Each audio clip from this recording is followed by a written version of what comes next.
മൊബൈലെടുത്ത് വീണ്ടും ആ സാക്ഷ്യം തന്നെ കേൾക്കേണ്ടതാണ്. കേൾക്കുന്ന അനുസരിച്ച് നിങ്ങളുടെ വിശ്വാസം വർദ്ധിക്കുകയും ചെയ്യും. പക്ഷേ എപ്പോഴും നമ്മൾ മൊബൈലിൽ കർത്താവിൻ്റെ വചനങ്ങൾ കേൾക്കുമ്പോൾ എൻ്റെ സഹോദരങ്ങൾ അത് സാധാരണ ഒരു പ്രോഗ്രാം കാണുന്ന പോലെ കേൾക്കരുത്. ഇപ്പം നിങ്ങൾ അതിലൊക്കെ കുറേ കോമഡിയൊക്കെ കാണത്തില്ലേ, അതുപോലെ തന്നെ കുറേ വേറെ ചില ഐറ്റംസൊക്കെ കാണും. അതുപോലെ ധ്യാനം കാണരുത്. ആരാധന എന്ത് ചെയ്യണം? ഇവിടെ സ്തുതിക്കുമ്പോൾ പാരലായിട്ട് നിങ്ങൾ സ്തുതിച്ചുകൊണ്ട് വേണം ആരാധന കൂടുവാൻ. നമ്മൾ കാണുകയല്ല, നമ്മളെന്താ ചെയ്യണത്? അതിൽ കൂടുകയാണ് ചെയ്യണത്. അപ്പോൾ കൂടുന്നവർ ആ പ്രാർത്ഥനയോടെ തന്നെ കൂടണം. കൂടുന്നതനുസരിച്ച് നമ്മുടെ വിശ്വാസം, ദൈവസ്നേഹം, പിന്നെ നിങ്ങൾക്കറിയാമല്ലോ, ഇപ്പോൾ ഒരു സാക്ഷ്യം നമ്മൾ കേട്ടു. എന്താ? സ്പേസ് മേക്കർ വെച്ചിരിക്കുന്ന കുഞ്ഞിന് വേണ്ടി പ്രാർത്ഥിച്ചപ്പോൾ ആ ചേട്ടൻ എന്നാ പറഞ്ഞത്? പൂർണ്ണമായി സുഖപ്പെട്ടിട്ടില്ല എന്നല്ലേ പറഞ്ഞത്, അല്ലേ? അപ്പോൾ അത് കുഴപ്പമൊന്നുമില്ല, എന്നാലും ഒരു 80% അത് കവറായി. സ്പേസ് മേക്കർ മാറ്റി, ഒറ്റ പ്രാർത്ഥനയോടെ സ്പേസ് മേക്കർ മാറ്റി. പക്ഷെ അതിൻ്റെ മറ്റു ചില അവശതകൾ നിലനിൽക്കുന്നുണ്ട്. അത് കേട്ടപ്പോൾ എൻ്റെ മനസ്സിൽ തോന്നി എന്താണെന്ന് അറിയാമോ? അതായത് അത് നമുക്ക് ഈശോ അത് ആ സൗഖ്യം പൂർണ്ണമാക്കും. നമ്മൾ എന്ത് ചെയ്യണം? നമ്മൾ നിബന്ധനകളെ, ഉടമ്പടിയുടെ നിബന്ധനകളെ പൂർണ്ണമാക്കിയാൽ മതി, വേറെ പ്രശ്നമൊന്നുമില്ല. നമ്മൾ നിബന്ധനകളെ പൂർണ്ണമാക്കിയാൽ, നിബന്ധനകൾ അറിയാവോ? നിബന്ധനകൾ എങ്ങനെ വരണതാ? ദൈവത്തിൻ്റെ മനുഷ്യന്മാർക്ക് അവരുടെ തകർച്ചക്കാലത്ത് ദൈവം പറഞ്ഞു കൊടുത്ത ചില പോംവഴികളാണ് നിബന്ധനയായിട്ട് വരണത്. അല്ല, നിബന്ധന ഒരു നിർബന്ധമല്ല. ദൈവത്തിൻ്റെ ആൾക്കാരില്ലേ? ആരാണ്? ദാവീദ്, മോസസ്, ജോബ്, ഇങ്ങനെ ദൈവമെന്നും പറഞ്ഞ് ഇങ്ങനെ കൂടെ നടന്ന കുറേ കക്ഷികളില്ലേ? ഈ ആൾക്കാർക്ക് കുറേ പ്രയാസം വന്ന കാലത്ത് ദൈവം രഹസ്യമായി ഉപദേശിച്ചു കൊടുത്ത വിടുതൽ മാർഗങ്ങളാണ് നിബന്ധന എന്ന് പറയണത്. ഇപ്പം ജോബ് അല്ലേ, ജോബിൻ്റെ കാര്യം തന്നെ എടുത്തു നോക്കിയേ. ജോബ് 3 നിബന്ധന ചെയ്യുന്നുണ്ട്.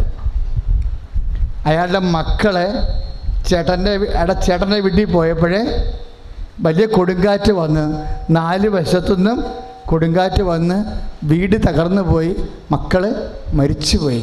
ഇപ്പോൾ വലിയ ദുരന്തമായിപ്പോയി. അത് വന്ന് അദ്ദേഹത്തിൻ്റെ ദൂതന്മാർ വന്ന് പറഞ്ഞു, നിൻ്റെ മക്കൾ മരിച്ചു പോയെന്ന് പറഞ്ഞു. അപ്പോൾ വലിയ ചേട്ടൻ്റെ വീടും തകർന്ന് നിൻ്റെ മക്കൾ മരിക്കുകയും ചെയ്ത്. അപ്പോൾ ദുരന്തമല്ലേ? ദുരന്തമായപ്പോൾ ജോബുടനെ 3 കാര്യങ്ങൾ ചെയ്യും. അത് നിബന്ധനയാണ്. ഈ ഒരു തകർച്ചയിൽ, കുടുംബ തകർച്ചയല്ലേ, കുടുംബവും തകർന്ന് മക്കളും മരിച്ചു. അപ്പം ഈ കുടുംബ തകർച്ചയിൽ 3 കാര്യങ്ങൾ അദ്ദേഹം ചെയ്യുന്നുണ്ട്. എന്താണ്? ആദ്യമായി തന്നെ അദ്ദേഹം തലമുണ്ടനം ചെയ്ത് കളഞ്ഞു. പിന്നെ എന്ത് ചെയ്ത്? വസ്ത്രം കീറി. പിന്നെ എന്ത് ചെയ്ത്? സർവാംഗം സാഷ്ടാംഗം വീണ്. 3 കാര്യങ്ങളാണ് ചെയ്യണത്. തകർച്ച വരുമ്പോൾ നമ്മുടെ നിബന്ധനകളൊക്കെ പരിശോധിച്ച് കഴിഞ്ഞാൽ ഇതിൻ്റെ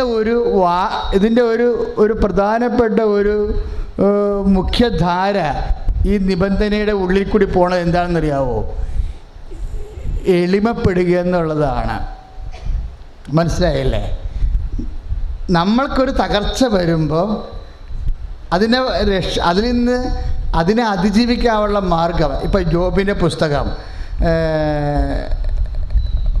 1-ാം അധ്യായത്തിലാണ് 22-ാമത്തെ വാക്യം. ജോബ് 1:22.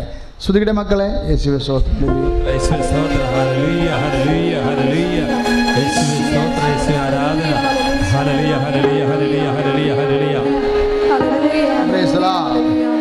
ജോബ് 1:20 മുതൽ തുടങ്ങും. അത് ജോബ് എഴുന്നേറ്റ്, അതായത് വീട്ടിൽ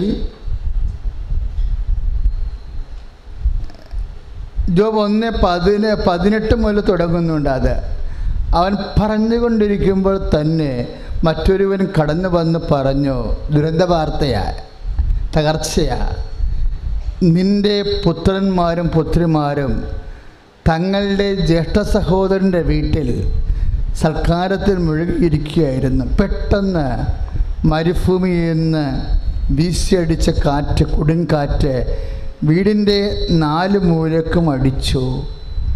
അത് തകർന്ന് വീണു. അവർ മരിച്ചുപോയി. ഇപ്പം തകർച്ചയും മരണവുമാണ് ശരിക്കും ഒരു മനുഷ്യൻ്റെ ജീവിതത്തിൽ സംഭവിക്കാവുന്ന ഏറ്റവും വലിയ ദുരന്തമാണ്. ഇങ്ങനെ ഒരു സംഭവം സാധാരണ ഈ ജോബിന് ഉടനെ പരിശുദ്ധാത്മാവ് ആവശ്യിച്ചിട്ട് പറഞ്ഞു, ഇതാണെങ്കിൽ ശരി, ഇതിനെ എല്ലാത്തിനും അതിജീവിക്കാൻ പറ്റും. ഈ നിബന്ധനകളൊക്കെ അങ്ങനെ ഉണ്ടാകണതാ. ഇപ്പം നമ്മൾ ഫോളോ ചെയ്യണ നിബന്ധന ആരുടേതാ? മോസസിൻ്റെ. ഉടമ്പടി നമ്മൾ ഫോളോ ചെയ്യണ നിബന്ധനകൾ ആരുടേതാണ്?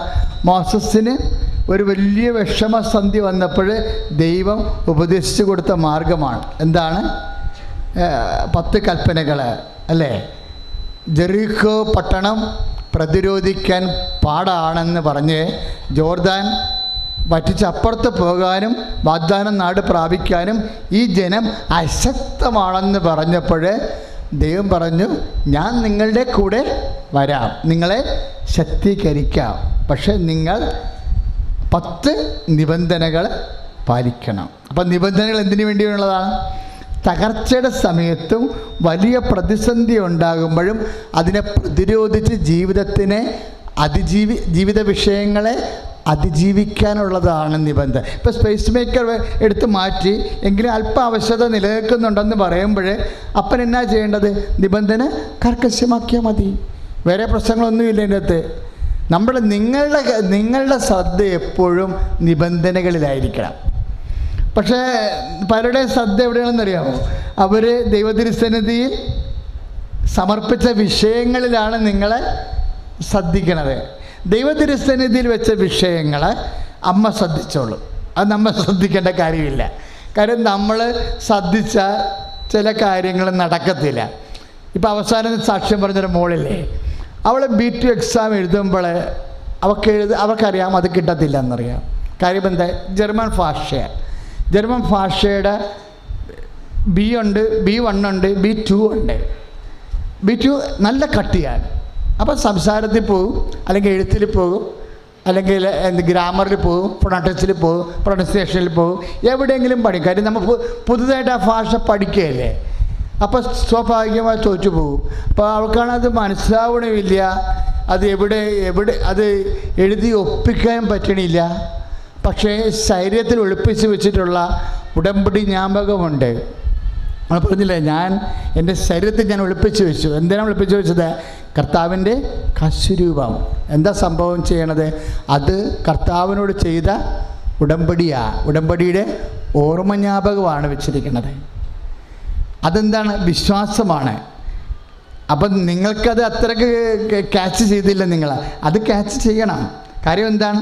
അവരുടെ വിശ്വാസമാണത് വെച്ചിരിക്കുന്നത്.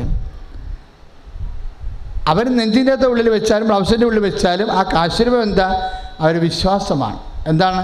എൻ്റെ പരീക്ഷയേക്കാൾ വലുതാണ് എൻ്റെ കർത്താവ്. എൻ്റെ പരീക്ഷയേക്കാൾ വലുതാണ് എൻ്റെ കർത്താവ്. എൻ്റെ സിലബസിനേക്കാളും വലുതാണ്, ഈ ചോദ്യങ്ങളെക്കാൾ വലുതാണ് എൻ്റെ കർത്താവ്. അപ്പോൾ എപ്പോഴും നമ്മൾ അഭിമുഖീകരിക്കുന്ന വിഷയങ്ങളെക്കാൾ മുകളിൽ കൊണ്ടുവരണം നമ്മുടെ വിശ്വാസം. വിഷയത്തേക്കാൾ എപ്പോഴും നമ്മൾ ശ്രദ്ധിക്കേണ്ടത്രേ ഉള്ളൂ. വിഷയത്തേക്കാൾ മുകളിലായിരിക്കണം വിശ്വാസം. ഇപ്പം നിനക്ക് വീടില്ല, എവിടെ നിന്ന് കിട്ടാനാ? ഇവിടെയൊക്കെ വീടിന് ഭയങ്കര തീ പിടിച്ച വിലയാണ് എന്നൊക്കെ പറയും. അപ്പം നമ്മൾക്ക് എവിടെ നിന്ന് കിട്ടാനാണെന്ന് പറയുമ്പോഴേ എന്ത് പറ്റും? നിൻ്റെ വിഷയത്തേക്കാൾ താഴെയായി നിൻ്റെ വിശ്വാസം. അപ്പോൾ എപ്പോഴും നമ്മൾ ചെയ്യേണ്ടതെന്ന് വെച്ച് കഴിഞ്ഞാൽ, ദൈവം എപ്പോഴും അറിയാമല്ലോ, ഉടമ്പടിയുടെ മനുഷ്യ പങ്കാളി എപ്പോഴും 0- ആയിരിക്കും. ഉടമ്പടിയുടെ മനുഷ്യ പങ്കാളി എന്ന് പറയുന്നത് ആരാ? നോഹിൻ്റെ കാലം മുതൽ, എബ്രഹാത്തിൻ്റെ കാലം മുതൽ, മോസസിൻ്റെ കാലം മുതൽ, ഈശോൻ്റെ കാലം വരെ ഉടമ്പടിയുടെ മനുഷ്യ പങ്കാളി. ഉടമ്പടിക്ക് 2 പങ്കാളി ഉണ്ടാവും, ദൈവ പങ്കാളിയും ഉണ്ടാവും, മനുഷ്യ പങ്കാളിയുണ്ട്. ഈ മനുഷ്യ പങ്കാളിയുടെ അവസ്ഥ വളരെ മോശമായിരിക്കും അല്ലേ? നോഹ് ഒരു മനുഷ്യ പങ്കാളിയാണ്. അയാളുടെ മുമ്പിലുള്ള എന്താ? ചീഞ്ഞളിഞ്ഞ ശവങ്ങൾ പൊങ്ങുന്ന ഒരു ഭൂമിയാണ് ഉണ്ടായത്. ദൈവം ഉടമ്പടി നോക്കിനോട് ചെയ്യുമ്പോൾ അദ്ദേഹത്തിന് ചുറ്റും ശവങ്ങൾ പൊങ്ങിക്കിടക്കുകയാണ്. പ്രളയത്തിൽ ചത്തവരുടെ ശവങ്ങളെ, പ്രളയത്തിൽ ചത്തുപോയവരുടെ ശവങ്ങളും മുങ്ങിപ്പോയ വീടുകളും നശിഞ്ഞുപോയ ഒരു ലോകമാണ് അദ്ദേഹത്തിന് ചുറ്റും കിടക്കുന്നത്. അപ്പം ആ സമയത്താണ് ഉടമ്പടി എന്ന വലിയ ആശയം വരണത്. ഉടമ്പടി ബൈബിളിൽ വരണത് അങ്ങനെയല്ലേ? നോഹിൻ്റെ കാലത്തല്ലേ ആദ്യത്തെ ഉടമ്പടി വരണത്. അപ്പോൾ ഉടമ്പടി വരുമ്പോൾ ചുറ്റോട് ചുറ്റും കിടക്കുന്ന ഭൂമിയും ഭൂപ്രദേശവും ചുറ്റുപാടുകളും പരിസരങ്ങളും ദ്രവിച്ചതും ചീഞ്ഞതും എല്ലാം തകർന്നതുമായിരിക്കും. മനുഷ്യ പങ്കാളി എപ്പോഴും 0- ഈ 0- നിന്ന് ജീവിതം എങ്ങനെയാണ് ദൈവത്തിൻ്റെ സ്വപ്നത്തോളം എത്തിക്കുന്നത്? അതിൽ വിശ്വസിക്കുമ്പോഴാണ്. അതിൽ നമ്മൾ വിശ്വസിക്കുമ്പോഴാണ്. ഈ വിശ്വാസം പല തരമുണ്ടെന്ന് അച്ഛൻ പറഞ്ഞു. ഇപ്പം മനസ്സിലാകാത്ത പരീക്ഷയ്ക്കും എഴുതാൻ പറ്റാത്ത പരീക്ഷയുടെ മേലാണ് ആ സഹോദരി വിശ്വാസം പ്രഖ്യാപിച്ചിരിക്കുന്നത്, അല്ലേ? മനസ്സിലാകാത്ത പരീക്ഷയാണ്, എഴുതാൻ പറ്റാത്ത കടുകട്ടിയായ വിഷയത്തിൻ്റെ മേലെ വിശ്വാസം. അപ്പോൾ എന്ത് പറ്റി? വിഷയത്തെക്കാൾ വലുതായി വിശ്വാസം. എൻ്റെ മക്കൾ എപ്പോഴും ചെയ്യേണ്ടത്, ഉടമ്പടിയിൽ ഇരിക്കുന്നവർ ശ്രദ്ധിക്കേണ്ടത്, ഈ വിഷയത്തെക്കാൾ എൻ്റെ വിശ്വാസത്തെ ഞാൻ മുകളിലാക്കുന്നുണ്ടോ എന്ന് നോക്കണം. മുകളിലാക്കണത് എങ്ങനെയാണ്? മുകളിലാക്കുന്നത് വിശ്വാസത്തെക്കാൾ, ഇപ്പം ജോബ് വിഷയത്തെക്കാൾ അവൻ്റെ വിശ്വാസം മുകളിലാക്കി. അവനെന്താ ചെയ്തിരിക്കണത്? തലമുണ്ടനം ചെയ്തോടനെ. മനുഷ്യൻ്റെ തലമുടി അറിയാമല്ലോ, അവൻ്റെ ഭംഗിയും അവൻ്റെ വ്യക്തിത്വവും അവൻ്റെ ഔന്നത്യവും ഒക്കെ കുറേയൊക്കെ തലമുടികളിലാണ് ഇരിക്കുന്നത്. അവൻ ഷവരം ചെയ്ത് കളഞ്ഞു. അപ്പോൾ എന്തിനാണ് അങ്ങനെ ഷവരം ചെയ്ത് കളയണതെന്ന് അറിയണം. രണ്ടാമത് അവൻ ചെയ്യണത് എന്താണ്? മനുഷ്യൻ്റെ പിന്നെ ഔന്നത്യമുള്ളത് എവിടെയാണ്? അവൻ്റെ വസ്ത്രമാണ്. അവൻ്റെ വസ്ത്രം. നമ്മളിപ്പോഴേ മലയാളികൾ എന്താ പറയണത്? ചത്ത് കിടന്നാലും ചവഞ്ഞ് കിടക്കണം. നമ്മളങ്ങനെ വിട്ടുകൊടുക്കത്തില്ല. വീട്ടിലെ പട്ടിണി പുറത്തറിയിക്കത്തില്ല. നമ്മൾ പുറത്ത് നല്ല ഡീസൻ്റായിട്ട് തന്നെ ജീവിക്കും. കർത്താവിൻ്റെ ഇഷ്ടമാണത്, കർത്താവിൻ്റെ പോളിസിയാണത്. കർത്താവ് എന്താ പറഞ്ഞത്? നിങ്ങൾ ഉപവസിക്കുകയാണെങ്കിൽ മര്യാദയ്ക്ക് പോയി കുളിക്കുക, നല്ല സുഗന്ധം പൂശുക, മുടിയിൽ മുഖം കഴുകുക, എണ്ണ തേക്കുക, സ്മാർട്ടായിട്ട് നടക്കാൻ പറയും. കൈയടിച്ച് കർത്താവ് സേവലി.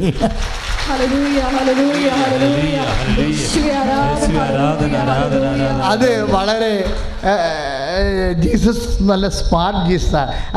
ആ കാഴ്ചപ്പാടൊക്കെ എന്ത് സ്മാർട്ടാ കാഴ്ചപ്പാട്. അലവരാതിയായിട്ട് നടക്കരുതെന്നാണ്, സ്മാർട്ടായിട്ട് നടക്കണം. വേറെ നാട്ടുകാരെ അറിയിക്കേണ്ട, നിങ്ങളുടെ ആവശ്യത നാട്ടുകാരെ അറിയിക്കേണ്ട ഒരു കാര്യമില്ല. അതുപോലെ തന്നെ പക്ഷേ നമുക്കൊന്ന് ദൈവത്തിൻ്റെ ശക്തി നമ്മളിലേക്ക് വരണം. നമ്മുടെ ശക്തി കൊണ്ട് ഇപ്പോഴത്തെ ഈ പരീക്ഷണം അതിജീവിക്കാൻ പറ്റത്തില്ലെന്ന് കണ്ടാൽ ദൈവത്തിൻ്റെ ശക്തി വരാനുള്ളൊരു മാർഗം എന്താ? നമ്മൾ എളിമപ്പെടുകയാണ്. ഈ നിബന്ധനയുടെയൊക്കെ ഉദ്ദേശം അതാണ്. നിബന്ധനകളുടെ എല്ലാത്തിൻ്റെ ഉദ്ദേശം എന്താണ്? നമ്മളെ എളിമപ്പെടുത്തുക. ഇപ്പം ജോബ് എന്താ ചെയ്തത്? വസ്ത്രം വലിച്ചു കീറി. അപ്പം വിലക്ഷണമായ വസ്ത്രം വലിച്ചു കീറിയാൽ അറിയാമല്ലോ, പിറ്റേ ദിവസം പോയി വേറെ ഇടാൻ പറ്റത്തില്ല. ആ കീറിയ വസ്ത്രം കൊണ്ട് ആ ഉപവാസകാലം മുഴുവൻ നടക്കണം.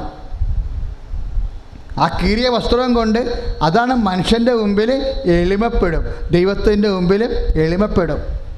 നമുക്ക് വസ്ത്രം കീറുക എന്നൊക്കെ പറയുമ്പോൾ നമുക്കോർക്കും അല്ല, ഈശോ തന്നെ ഉടമ്പടി ചെയ്യാൻ നേരത്തെ എന്താ ചെയ്തത്? വസ്ത്രത്തിലാണ് ആദ്യം തൊട്ടത്. തൻ്റെ മേലങ്കി ഊരി മാറ്റി, ഇല്ലേ? എന്നിട്ട് വേറെ ഒരു ദാസൻ്റെ വസ്ത്രമെടുത്ത് ധരിച്ചു. മേലങ്കി മാറ്റിയിട്ട് അരക്കച്ച കെട്ടി ദാസൻ്റെ വേഷം ധരിച്ചു.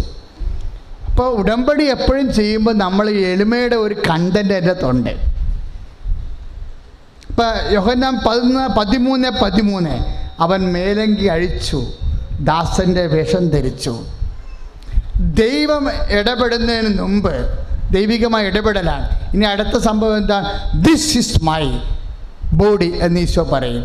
ഇതെൻ്റെ ശരീരം ആകുന്നു എന്ന് പറഞ്ഞിട്ട് നമുക്ക് അവൻ്റെ ശരീരത്തിൽ അവൻ്റെ ദൈവികമായ സാന്നിധ്യം വെച്ചുകൊണ്ട് ലോകത്തിന് അവൻ്റെ സാന്നിധ്യം പ്രദാനം ചെയ്യുന്ന മുമ്പ് അവൻ വസ്ത്രം അഴിച്ചു മാറ്റിയിരുന്നു. ദൈവത്തിരുസന്നിധിയിൽ ഈശോ എന്തുമാത്രം നാളെ വസ്ത്രം മൊത്തം അഴിച്ചിട്ട് വസ്ത്രം അവർ കീറി പങ്കിട്ടെടുക്കും. യഥാർത്ഥ ഉടമ്പടിയുടെ സമയത്ത് അവൻ്റെ വസ്ത്രങ്ങൾ 4 ഭാഗിച്ച് 4 പേരെടുക്കും. അതെന്താ? ഉടമ്പടിയുടെ ഭാഗമാണ്. വസ്ത്രം അഴിക്കുക, വസ്ത്രം കീറുക, കീറി പങ്കിടുക എന്നൊക്കെ വെച്ചാൽ അവൻ ദാസനായി മരണത്തോളം തന്നെ താഴ്ത്തി, അതിനാൽ ദൈവം അവനെ അത്യധികം ഉയർത്തി കൈ അടുത്ത് കിടന്നാ. രണ്ടാമതായി ജോബ് എന്നാ ചെയ്തത്? സാഷ്ടാംഗം വീണു. അത് മനുഷ്യൻ്റെ മുമ്പിലും ആകാം, ദൈവത്തിന് മുമ്പിലാകാം. ഉദ്ദേശമല്ല, ഒന്ന് മാത്രമാണ്. സാഷ്ടാംഗം വീണാലും തലമുണ്ടനം ചെയ്താലും വസ്ത്രം കീറിയാലും ഉദ്ദേശം എന്താ? അതെല്ലാം ഒരു മാർഗമാണ്. മനസ്സിലായില്ലേ? സാഷ്ടാംഗം വീണത് ഒരു മാർഗം, പ്രാർത്ഥനയും ഒരു മാർഗമാണ്, ആരാധനയും ഒരു മാർഗമാണ്, തലമുണ്ടനം ചെയ്യണതും ഒരു മാർഗമാണ്, വസ്ത്രം കീറുന്നതും ഒരു മാർഗമാണ്. നമ്മുടെ ഔന്നത്യങ്ങളെല്ലാം നിലപാടുകളെല്ലാം നമ്മുടെ സ്റ്റൈൽ ആൻഡ് സ്റ്റാൻഡേർഡ് ആയിട്ടുള്ള കാര്യങ്ങളെല്ലാം ദൈവത്തിരുസന്നിധിയിൽ അഴിച്ചു മാറ്റുകയാണ്. എന്താ? നമ്മൾക്ക് ദൈവത്തിൻ്റെ ശക്തിയില്ലാതെ ഇനി മുന്നോട്ട് പോകത്തില്ല. അപ്പോൾ ദൈവത്തിൻ്റെ ശക്തി നമുക്ക് ലഭിക്കാൻ വേണ്ടി നമ്മളെ തന്നെ ഈ നിബന്ധനകളുടെ ഉദ്ദേശം എന്താണ്? എളിമപ്പെടുത്തുക. അതാണ് ജോബ് വീണ്ടും എന്തുകൊണ്ട് ജോബ് തലമുണ്ടനം ചെയ്തു? എന്തുകൊണ്ട് ജോബ് വസ്ത്രം കീറി? എന്തുകൊണ്ട് ജോബ് സാഷ്ടാംഗം വീണു എന്ന് പറയുന്നുണ്ട്. എവിടെ പറയണത്? അത് 22-ാം അധ്യായം 23-ാമത്തെ വാക്യം. ജോബ് 22-23. സർവശക്തൻ്റെ സന്നിധാനത്തിലേക്ക് തിരിച്ചു വരികയും, ദൈവത്തെങ്കിലേക്ക് തിരിച്ചു വരുന്നതിൻ്റെ ഭാഗമാണ് നിബന്ധനകളെല്ലാം. ദൈവത്തിൽ നിന്ന് അകന്നു പോകുമ്പോഴാണല്ലോ നമുക്ക് തകർച്ചയും രോഗവും വിഷമവും ദുരന്തവും ഒക്കെ ഉണ്ടാവുന്നത്. അപ്പോൾ നമ്മൾ തിരിച്ചു വരുമ്പോഴല്ലേ തിരിച്ചു വരണ്ടേ? അപ്പോൾ തിരിച്ചു വരാൻ വേണ്ടിയാണ് ജോബ് തലമുണ്ടനം ചെയ്തത്. തലമുണ്ടനം ചെയ്യുന്നതിൻ്റെ ഉദ്ദേശം എന്താ? സർവശക്തൻ്റെ സന്നിധാനത്തിലേക്ക്. ഏറ്റു പറഞ്ഞേ, സർവശക്തന്റെ സന്നിധിയിലേക്ക്. ജോബ് 22-23. സർവശക്തന്റെ സന്നിധാനത്തിലേക്ക്, സർവശക്തന്റെ സന്നിധാനത്തിലേക്ക് തിരിച്ചു വരികയും. അപ്പം നിങ്ങളുടെ നിബന്ധന പ്രകാരമുള്ള ഉപവാസങ്ങളില്ലേ, എന്താ ഉദ്ദേശിക്കുന്നത്? കർത്താവിൻ്റെ തിരുസന്നിധാനത്തേക്ക് തിരിച്ചു വരിക, കർത്താവിനോട് അടുത്ത് വരിക, തിരിച്ചു വരികയും നിന്നെ തന്നെ എളിമപ്പെടുത്തുകയും ചെയ്യുമെങ്കിൽ. പ്രൈസ് ദി ലോർഡ് എന്ന് പറഞ്ഞ് നിന്നെ തന്നെ എളിമപ്പെടുത്തുകയും ചെയ്യുമെങ്കിൽ. അതല്ല ഞാൻ പറഞ്ഞത്. പത്രം അവരവർ വാങ്ങിക്കണം, അവരവർ തന്നെ വിതരണം ചെയ്യണം. നിങ്ങൾ വാദ്യാരാണെങ്കിലും കളക്ടറാണെങ്കിലും മന്ത്രിയാണെങ്കിലും ഉടമ്പടി ചെയ്ത് നിങ്ങൾ തന്നെ പത്രം വാങ്ങിച്ച് നിങ്ങൾ തന്നെ വിതരണം ചെയ്യണം. എന്താ ഉദ്ദേശം? എന്താ? നിങ്ങൾ പഠിപ്പിച്ച കുട്ടികൾ വരുന്ന പള്ളികളിൽ നിങ്ങൾ നിന്ന് പത്രം കൊടുക്കും. അപ്പം നിങ്ങളെന്ത് ചെയ്യും? എളിമപ്പെട്ടിരിക്കും. അതാണ്. എന്തിനാണ്? നമ്മൾ ദൈവത്തിലേക്ക് തിരിച്ചു വരികയാണ്. അവിടെ പള്ളി പത്രം തീർന്നു കഴിയുമ്പോൾ, എല്ലാവരും കിട്ടിക്കഴിയുമ്പോൾ നമ്മൾ നാട്ടിലോട്ട് ഇറങ്ങും. കിട്ടാത്ത വീടുകളിൽ കൊണ്ടുപോയി കൊടുക്കും. എന്താ കാര്യം? ഈശോ ഈ ടീച്ചറിന് വന്നൊരു ഗതികേടെ പണ്ടത്തെ പാപമായിരിക്കും. നാട്ടുകാരെന്തെങ്കിലും തോന്നിയ ദിവസം പറയും, പറഞ്ഞില്ലാണ് കുഴപ്പം. നാട്ടുകാരെന്തെങ്കിലും നാട്ടുകാർ തോന്നിയ ദിവസം പറയുമ്പോൾ നമ്മൾ സ്തുതിക്കണം. എന്താ കാര്യം? അവർ പറയുമ്പോഴെന്താ പ്രശ്നം? അവരെ ആശീർവദിക്കാനും അവരോട് ക്ഷമിക്കാനും നമുക്ക് വീണ്ടും അനുഗ്രഹത്തിൻ്റെ ഒരവസരം കിട്ടുകയാണ്. മനസ്സിലായോ? അതൊക്കെ അത് ജ്ഞാനവരെ ഉണ്ടെങ്കിൽ ആണ് അതൊക്കെ ആഘോഷിക്കുന്നത്. മറ്റുള്ളവരുണ്ട് നമുക്ക് തരുന്ന അപമാനങ്ങളെല്ലാം ദൈവപൈതലിന് ആന്തരികമായ ആഘോഷമായിരിക്കും. മനസ്സിലായില്ലേ? ദൈവപൈതലായിരിക്കണമെന്നേ ഉള്ളൂ, വേറെ കുഴപ്പമില്ല. അപ്പോൾ നിൻ്റെ കൂടാരത്തിൽ നിന്ന് അനീതിയെ നീ അകറ്റുമെങ്കിൽ. അപ്പോൾ എന്താ?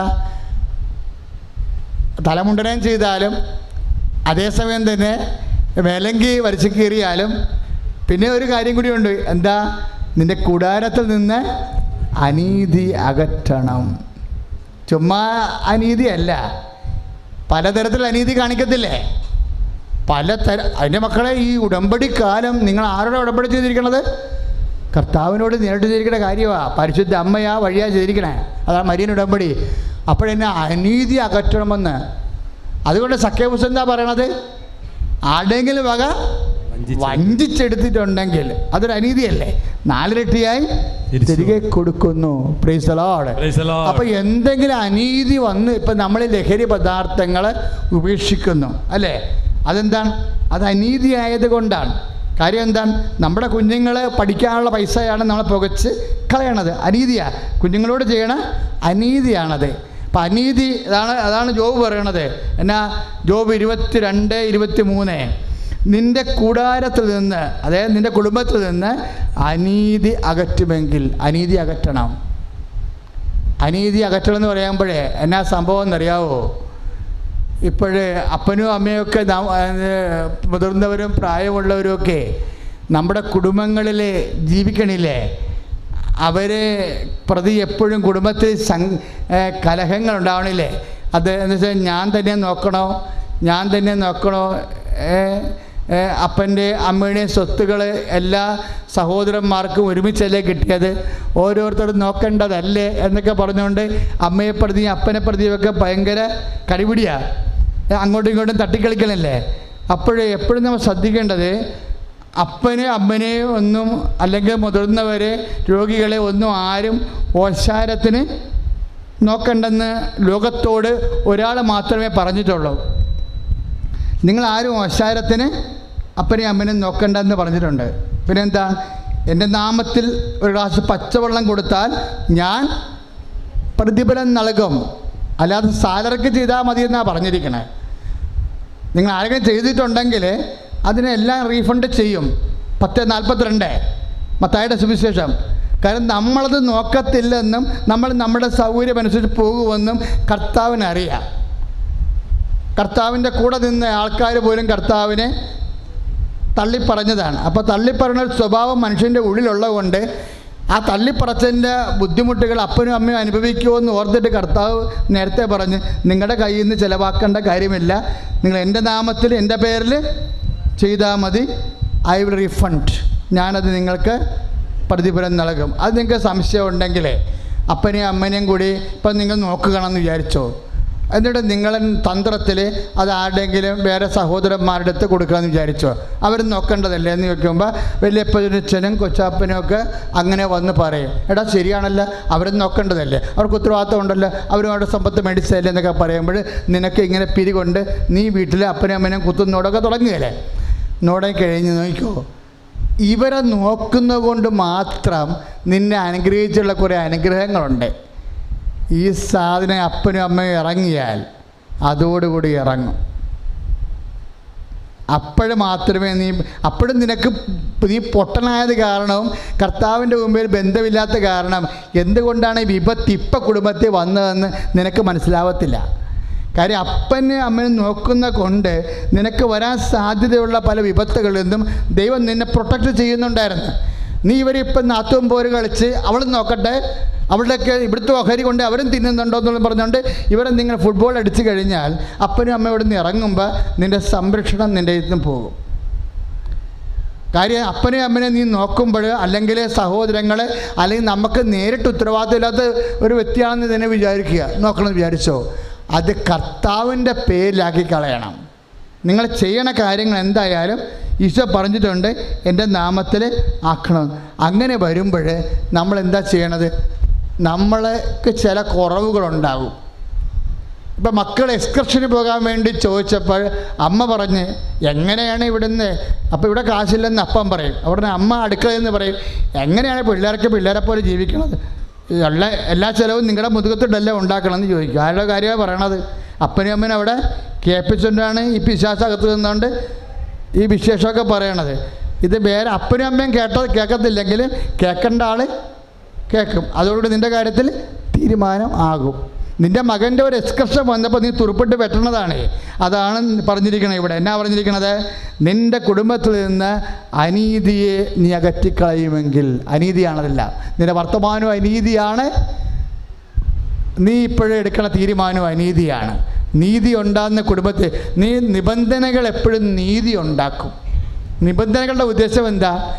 നീതി നിറവേറ്റുക എന്നുള്ളതാണ്. കുടുംബത്തിലെ നീതിയാണ്. അപ്പോൾ അങ്ങനെ വന്നാൽ എന്ത് സംഭവിക്കും? അപ്പോൾ സർവശക്തൻ്റെ സന്നിധാനത്തിലേക്ക് നീ തിരിച്ചു വരണം. ജോബ് 22:23 നിന്നെ തന്നെ എളിമപ്പെടുത്തുകയും ചെയ്യുമെങ്കിൽ, നിന്റെ കൂടാരത്തിൽ അനീതി നീ അകറ്റിക്കളയുമെങ്കിൽ എന്ത് സംഭവിക്കും? നീ തീരുമാനിക്കുന്ന കാര്യം നിനക്ക് സാധിച്ചു കിട്ടും. കൈയിട്ടിച്ച് കിടത്താണ്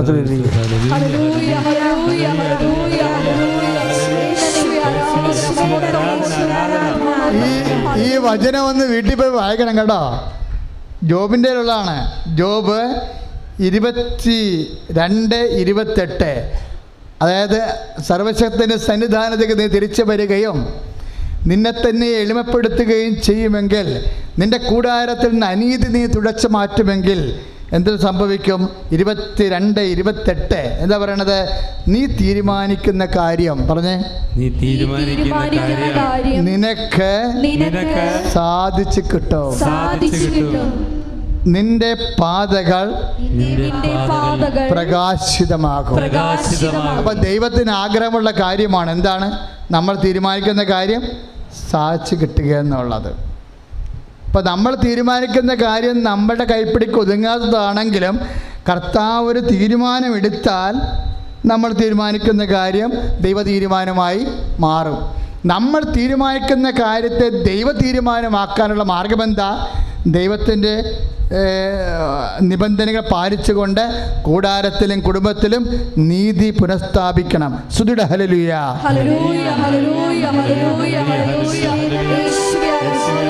സ്തുതിയുടെ ഹല്ലേലൂയ.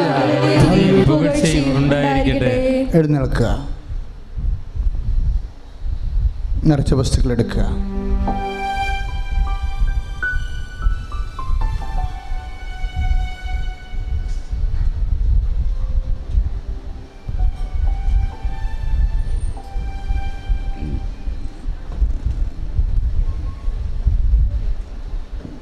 എല്ലാവരും എഴുന്നേൽക്കുക, നേർച്ച വസ്തുക്കൾ എടുക്കുക.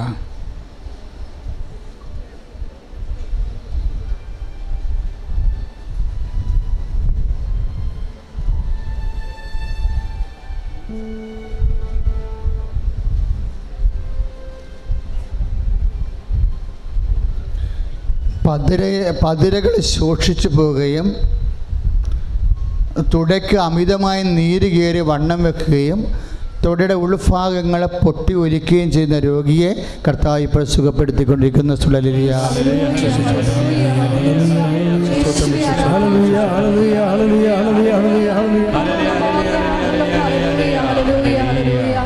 സ്തുതിയുടെ ഹല്ലേലൂയ.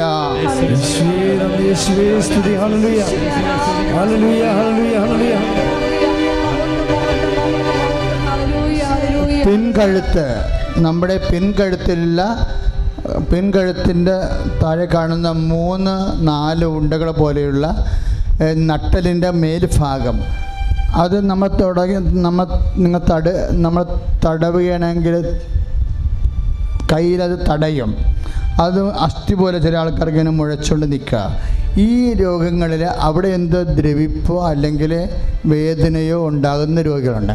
അത് വരുമ്പോൾ തലക്ക് ഭയങ്കര കഴപ്പായിരിക്കും. തല നേരെ നിൽക്കാത്ത വിധത്തിൽ വിഷമം ഉണ്ടാവും. ആ വ്യക്തികൾ കർത്താവ് ഇപ്പോൾ സ്പർശിച്ചു കൊണ്ടിരിക്കുന്ന ഹല്ലേലൂയ.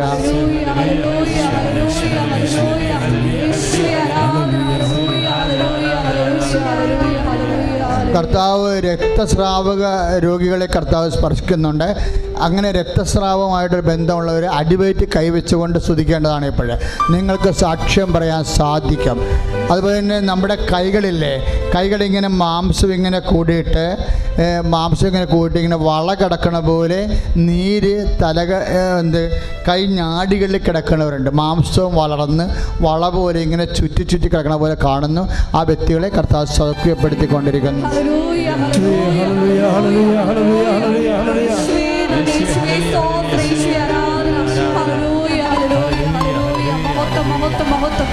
പരിശുദ്ധ പരമദിവ്യകാരുണ്യത്തിന് കർത്താവായ ദൈവമേ, തൈറോയിഡ് രോഗങ്ങള്, ടോൺസൈറ്റ് രോഗങ്ങള് ഇപ്പോൾ സ്പർശിക്കണമേ. ക്യാൻസർ രോഗികളെ ഇപ്പോൾ സ്പർശിക്കണമേ. കരട് രോഗികളെ ഇപ്പോൾ സ്പർശിക്കണമേ. കിഡ്നി രോഗികളെ ഓ ദിവ്യകാരുണ്യമേ ഇപ്പോൾ സ്പർശിക്കണമേ. എൻ്റെ പ്രിയപ്പെട്ടവരെ, കരൾ രോഗികൾ നെഞ്ചും കൂമ്പിനും, ഹൃദയ രോഗികൾ കൈ ഇടതുവശത്തും കൈവെക്കുക. കരൾ രോഗികൾ നെഞ്ചും കൂമ്പിനും, ഹൃദയ രോഗികൾ ഇടതുവശത്തും കൈവെക്കുക. ഈ ശുശ്രൂഷയിൽ അന്യ സംസ്ഥാനങ്ങളിലും ജില്ലകളിലും വിദൂര രാജ്യങ്ങളിലും ഇരുന്നുകൊണ്ട് കൂടുന്നവരെല്ലാം രോഗികൾ പ്രത്യേകം ശ്രദ്ധിക്കുക. ഇനി നിങ്ങൾക്ക് നിങ്ങളുടെ ബന്ധപ്പെട്ട മറ്റ് രോഗികൾക്ക് വേണ്ടി നിങ്ങളുടെ ശരീരത്തിന് അതേ ഭാഗത്ത് കൈവച്ചുകൊണ്ട് പ്രാർത്ഥിക്കാവുന്നതാണ്. ഈശോയ്ക്ക് വിശ്വാസത്തിൻ്റെ അടയാളം മാത്രമാണ് ഈ കൈവെപ്പുകളെല്ലാം. ഈ കൈവെപ്പുകളെല്ലാം ചെയ്യണത് വിശ്വാസത്തിൻ്റെ അടയാളമാണ്. നിങ്ങളുടെ ബന്ധുക്കളോ സ്വന്തപ്പെട്ടവരോ, ഇത് കൃപാസനമാണ്. അമ്മ മാതാവ് ജീവനോടെ പ്രത്യക്ഷപ്പെട്ട അനേകരെ ലക്ഷ്യങ്ങളെ സുഖപ്പെടുന്ന സ്ഥലമാണ്. നിങ്ങളെ ബന്ധപ്പെട്ടവരെ, നിങ്ങളെ മനസ്സിൽ ഓർക്കുന്നവരെ, നിങ്ങൾ എവിടെ ആയിരിക്കുന്നുവോ അവിടെ രോഗമുള്ള സ്ഥലങ്ങളിലേക്ക് നിൻ്റെ കൈകളെ വെക്കുക. നിൻ്റെ ഹൃദയ രോഗികളെ ഹൃദയത്തിലും, കരരോഗികളെ നെഞ്ചിൻ്റെ കൂമ്പിനും, കിഡ്നി രോഗികളെ പതകിനും കൈവെക്കുക. കിഡ്നി രോഗികളെ പതകിനും കൈവെക്കുക. ശ്രുതിയുടെ കർത്താവേ, കർത്താവേ, ശ്രുതിയുടെ ഹല്ലേലൂയ. കർത്താവേ, വിശുദ്ധ രക്തത്താൽ ഓരോ മകനും കർത്താവേ, ഞങ്ങളുടെ രോഗങ്ങളും ഞങ്ങൾ ആർക്ക് വേണ്ടി ഉദ്ദേശിക്കുന്നുവോ അവരുടെ രോഗങ്ങളും യേശു നാമത്തിലെ കർത്താവെ 32 കൊല്ലം അർപ്പിച്ച കൃപാന്റെ യോഗ്യതയാൽ കൃപാസനം അത്താര പ്രത്യയുടെ മാതാവിന്റെ മധ്യത്വത്തിലെ യേശു നാമത്തിലെ സൗഖ്യം പ്രാപിക്കട്ടെ. ഹല്ലേലൂയ. വീണ്ടും മക്കളില്ലാത്തവർ അടിവയറ്റിൽ കൈവെക്കട്ടെ. ഇനി നിങ്ങൾക്ക് നിങ്ങളുടെ ബന്ധുക്കൾക്ക് വേണ്ടിയും ഇതേ ശുശ്രൂഷ ചെയ്യാവുന്നതാണ്. ഈ കൈവെപ്പെല്ലാം നമുക്കറിയാമല്ലോ, സഭയുടെ അനാദികാലം മുതലുള്ള ദൈവാനുഗ്രഹത്തിൻ്റെ മാധ്യമ അനുഷ്ഠാനമാണ് കൈവെപ്പ്. ആ കൈവെപ്പ് ഇപ്പോൾ നിങ്ങൾ വെക്കുന്ന ആരെ ഉദ്ദേശിച്ചാണ്? നിങ്ങളുടെ മകള് ചിലപ്പോൾ ഇവിടെ ഉണ്ടാവത്തില്ല. അവൾ ചിലപ്പോൾ കുവൈറ്റിലോ അന്യനാട്ടിലോ ആയിരിക്കും, പക്ഷെ അവൾക്ക് മക്കളില്ല. നിങ്ങൾ അവളെ ഓർത്തുകൊണ്ട് നിങ്ങളുടെ അടിവയറ്റിൽ കൈവെക്കണം. കാര്യം എന്താണ്? അവൾ ഓർക്കുമ്പോൾ നിങ്ങൾ കൈവെക്കണത് ആരുടെ നാമത്തിലാണ്? യേശു നാമത്തിലാണ്. പ്രാർത്ഥിക്കുക. കർത്താവായ ദൈവമേ, യേശു നാമത്തിൽ ഞങ്ങൾ അനുസ്മരിച്ചുകൊണ്ട് വിശ്വാസം പ്രഖ്യാപിച്ചുകൊണ്ട് മക്കളില്ലാത്ത ദമ്പതികൾക്ക് ഞങ്ങൾ പ്രാർത്ഥിക്കുന്ന കർത്താവേ, അവർക്ക് ഈ നിമിഷം അങ്ങ് നൽകുന്ന കുഞ്ഞുമായി ഈ അൾത്താറയിൽ വന്ന് സാക്ഷ്യപ്പെടുത്തുവാൻ ഈശോ അനുഗ്രഹിക്കണമേ. ശ്രുതിയുടെ ഹല്ലേലൂയ. എന്താണെന്ന് അച്ഛന് മനസ്സിലാവണില്ല. അതായത് വലിച്ചിലെന്ന് പറയണത് അകത്തുള്ള ഞരമ്പുകളുടെ വലിച്ചിലാണ്. അകത്തുള്ള ചില ഞരമ്പുകൾ ചിലപ്പോൾ സമയത്ത് തലയുടെ ഉള്ളിലുള്ള ചില ഞരമ്പുകൾക്ക് മുമ്പത്തേക്കാൾ ടെൻഷൻ വരും. അതാണ് വലിച്ചിൽ രോഗമെന്ന് അച്ഛനെ ഉദ്ദേശിക്കണം. അങ്ങനെ രോഗമൊന്നുമില്ല, പക്ഷേ ഇപ്പോഴും ആത്മാവിൽ കർത്താവ് എനിക്ക് നൽകുന്ന ഒരു ഇൻറ്റ്യൂഷൻസാണ് വലിച്ചിൽ രോഗം. അകത്തെവിടെയെങ്കിലും പേശികൾ ചിലപ്പോൾ പെട്ടെന്ന് അതിൻ്റെ സൗഷ്ഠവം, അതിൻ്റെ അയത്നമായിട്ടുള്ള ചലനങ്ങൾ കുറഞ്ഞിട്ട് ഏതെങ്കിലും ഇൻഫെക്ഷൻ കൊണ്ട് വലിഞ്ഞു മുറുകുന്നുണ്ടെങ്കിൽ അത് വലിച്ചിൽ രോഗമാണ്. അകത്ത് ആന്തരിക വലിച്ചിൽ രോഗങ്ങളെ കർത്താവ് ഇപ്പോൾ സുഖപ്പെടുത്തിക്കൊണ്ടിരിക്കുന്നു. ഹല്ലേലൂയ. യേശു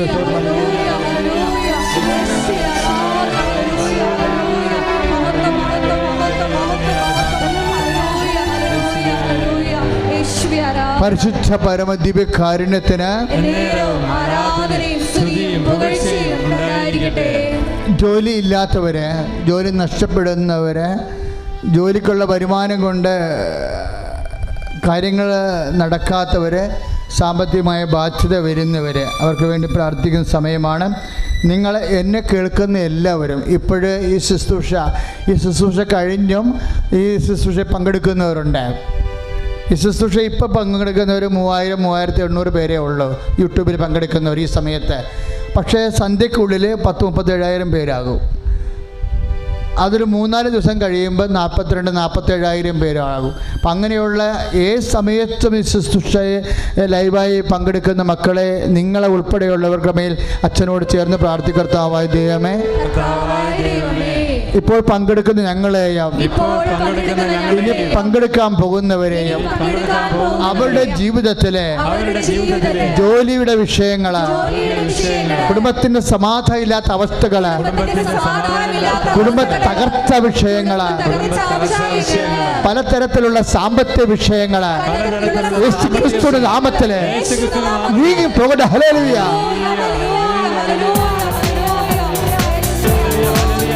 ആദ്യം മുതലേ ഉണ്ടായിരുന്നൊരു മെസ്സേജാണ്. ആ മെസ്സേജ് മാറണില്ല. ആദ്യം വന്നപ്പോൾ പിന്നെ ഞാൻ മറന്നുപോയി. വേറെ മെസ്സേജ് വന്നപ്പോൾ അതാണ് പറഞ്ഞത്. അത് മുഖത്ത് കുരുക്കൾ, നമ്മൾ മുഖക്കുരു അല്ല, ഒരുതരം ചൊരി പോലെ ഇങ്ങനെ വരും. എന്നിട്ടത് കുറച്ച് കഴിയുമ്പോൾ കറുത്ത നിറമാകും, അതിന് ഭയങ്കര ഊത്തലാകും. ഇങ്ങനെ ശരീരത്തിൽ ഇങ്ങനെ ചെറുതായിട്ടിങ്ങനെ പൊങ്ങി വന്നു, പിന്നെ കറുത്ത നിറമായി മാറി, പിന്നെ സഹിക്കാത്ത ഊത്തലായി. ആ രോഗങ്ങളെ കർത്താവ് സുഖപ്പെടുത്തിക്കൊണ്ടിരിക്കുന്നു. ഹല്ലേലൂയ.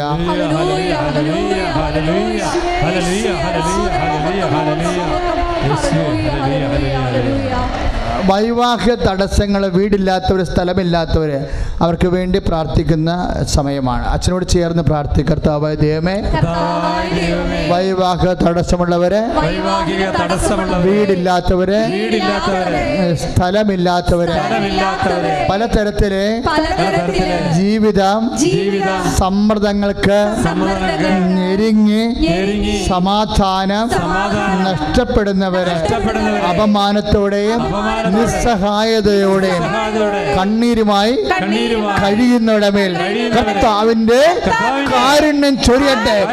ഹല്ലേലൂയ.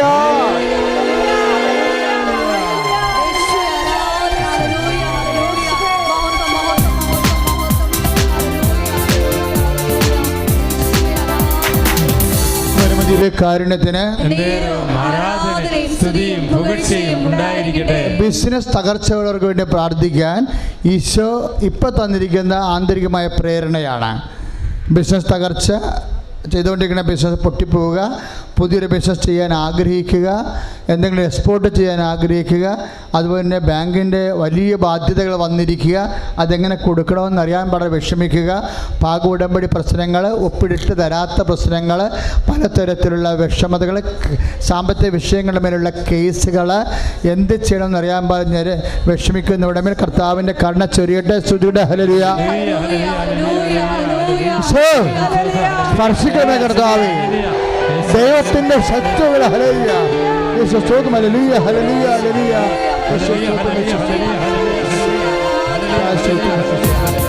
ഉള്ള എല്ലാ പ്രാർത്ഥനകളും 1 by 1 ആയിട്ട് ഈശോ ഇന്നത് പ്രാർത്ഥിക്കുമെന്ന് ആന്തരിക പ്രേരണ കിട്ടിയിട്ടാണ് പ്രാർത്ഥിക്കുന്നത്. അതിൻ്റെ അർത്ഥം എന്താണെന്നറിയാമോ? ഞാൻ വളരെ ഹാപ്പിയാണ്.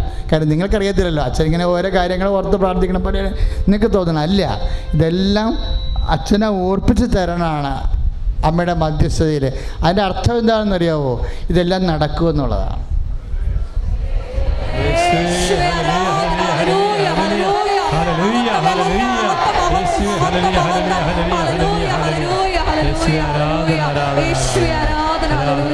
ഇപ്പോഴ് അവസാനമായിട്ട് എന്നാണെന്നറിയാമോ? തീരുമാനം എടുക്കാൻ പറ്റാത്തവരുണ്ടെന്നാണ് പറയണത്. അവർക്ക് ഈ ആഴ്ച തീരുമാനം വരും. 7 ദിവസമാണ്. 7 ദിവസത്തിൽ തീരുമാനം. എന്താ തീരുമാനം എടുക്കാൻ പറ്റാത്തത്? ഇപ്പോൾ ചില ആൾക്കാർക്ക്, ഇപ്പോൾ പിള്ളേർക്കാണെങ്കിൽ ഒരു ഉദാഹരണം ഞാൻ പറയാൻ, ഇത് വിഷനിലുള്ളതല്ല, ഉദാഹരണമാണ്. ഇപ്പോൾ ഉദാഹരണത്തിന് ഏത് സബ്ജക്റ്റ് എടുക്കണമെന്ന് അറിയില്ല, ഏത് രാജ്യത്തേക്ക് പോകണമെന്ന് അറിയില്ല, ഏത് വസ്തു വിൽക്കണമെന്ന് അറിയത്തില്ല. ആദ്യം വസ്തു വിൽക്കണോ, അത് ആദ്യം പെര വെക്കണോ, അത് മകളെ കെട്ടിക്കണമെന്ന് അറിയില്ല.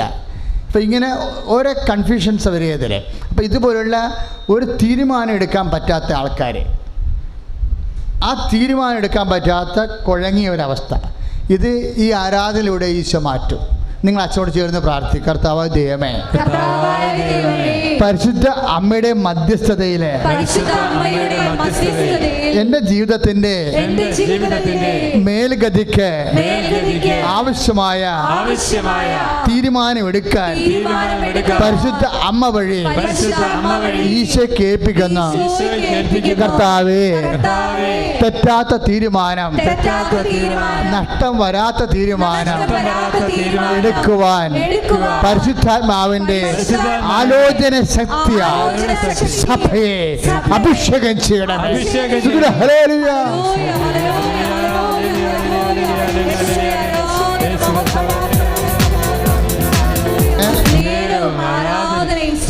പുകഴ്ചയും ഉണ്ടായിരിക്കട്ടെ.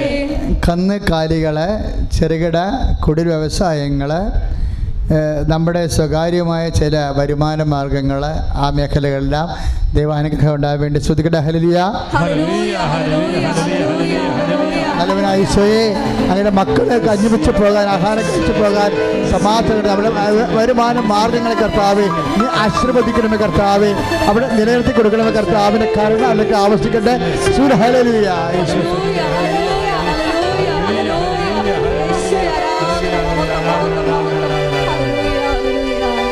നേർച്ച വസ്തുക്കൾ എടുക്കുക. പത്രം, തിരി, തേന്,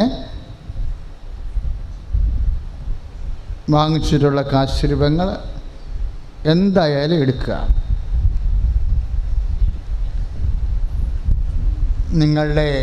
നിങ്ങൾ സ്ഥിരമായിട്ട് ഉപയോഗിക്കുന്ന ഒരു മോള് സാക്ഷ്യം പറഞ്ഞില്ലേ, ഞാൻ കൊന്ത കൈ പിടിച്ചുകൊണ്ടാണ് നടക്കണത്, കഴുത്തിലിടാറില്ല.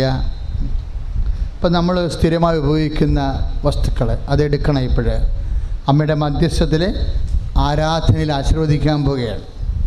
എല്ലാ മാസവും അതുപോലെ നമ്മൾ ആശീർവാദം പുതുക്കിയെടുക്കും. എന്തെല്ലാം ആശീർവദിച്ച് കിട്ടണമോ അതെല്ലാം എടുക്കുക. കർത്താവിൻ്റെ ഉന്നതമായ നാമത്തിൽ 32 കൊല്ലത്തെ പൗരോഹിത്യത്തിൻ്റെ വലിയ യോഗ്യതയാണ്.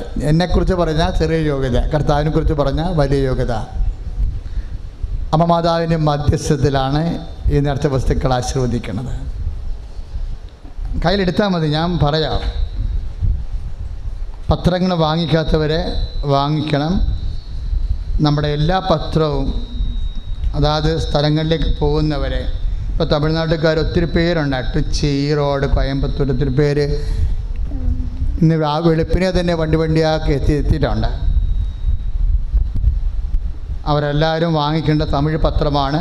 കന്നഡയിൽ നിന്നുള്ളവരെ ഇന്നലെ രാത്രി തന്നെ ഇവിടെ വന്ന് താമസിച്ചിട്ടുണ്ട്. അവർ കന്നഡ പത്രമാണ് വാങ്ങിക്കേണ്ടത്. ആന്ധ്രയിലുള്ളവർ തെലുങ്ക് പത്രം വാങ്ങിക്കണം. ബോംബെ, ബാംഗ്ലൂരുള്ളവരെല്ലാം ഡൽഹി ഇംഗ്ലീഷ് പത്രം വാങ്ങിക്കണം. എല്ലാ പത്രവും ഓഫീസിലുണ്ട്. എല്ലാ പത്രവും ആശീർവദിച്ച് വെച്ചിരിക്കുകയാണ്. എങ്കിലും നമ്മൾ വീണ്ടും ആരാധനയിൽ പ്രത്യേകമായി ആശീർവദിക്കും. പത്രം വാങ്ങിക്കുന്നവർ അതിൻ്റെ കൂപ്പൺ കൂടി വാങ്ങിക്കണമെന്ന് പ്രത്യേകം ഓർപ്പിക്കുക. കാര്യം കൂപ്പൺ നിങ്ങളുടെ പ്രേക്ഷിത പ്രവർത്തനം നോക്കിയിട്ടാണ് നിങ്ങൾക്ക് ഉടമ്പടി കാരുണ്യ പ്രവൃത്തികളും നോക്കി അനുദിനമുള്ള പ്രാർത്ഥനാ പദ്ധതികളും എല്ലാം നോക്കിയിട്ടാണ് 3 മാസം ആകുമ്പോൾ ഉടമ്പടി 1-ാം ഘട്ടം കഴിയുമ്പോഴും 2-ാം ഘട്ടം കഴിയുമ്പോഴും ഉടമ്പടി പുതുക്കി തരുന്നത്.